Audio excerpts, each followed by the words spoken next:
2026 রবির বছর, সংখ্যাতত্ত্বে এক সংখ্যা। সুতরাং এই রবি, এই অগ্নিতত্ত্ব বিশেষ একটা গুরুত্ব নিয়ে আসছে আমাদের জন্য।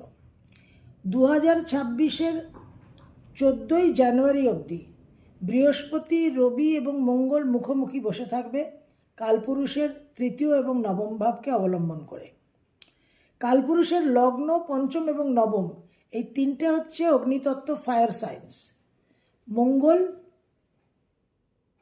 সূর্য আর বৃহস্পতি।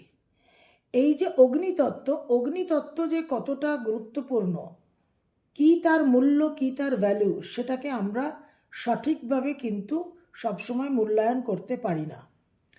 এই অগ্নিতত্ত্বের যে মাহাত্ম্যটা, এই অগ্নিতত্ত্বের উপর কিছু স্পেশাল ইনসাইটস, কিছু বিশেষ গূঢ় তত্ত্ব নিয়ে আমরা আলোচনা করব একটা ভিডিওতে, যেটা বিস্তারিত একটা আলোচনা, একটা ব্যাখ্যা হবে।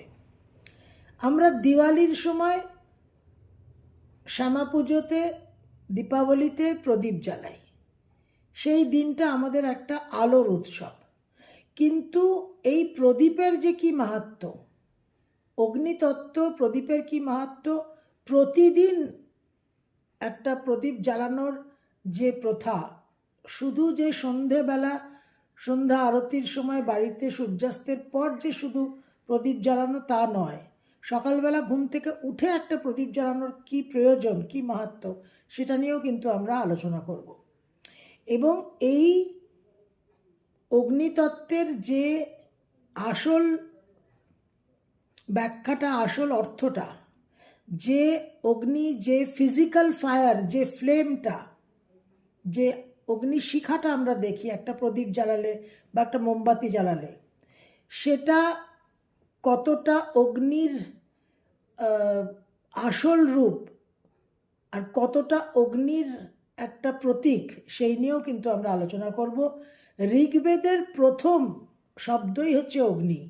সুতরাং 2026-এ অগ্নিতত্ত্ব আমাদের জীবনে কতটা গুরুত্ব আনতে চলেছে।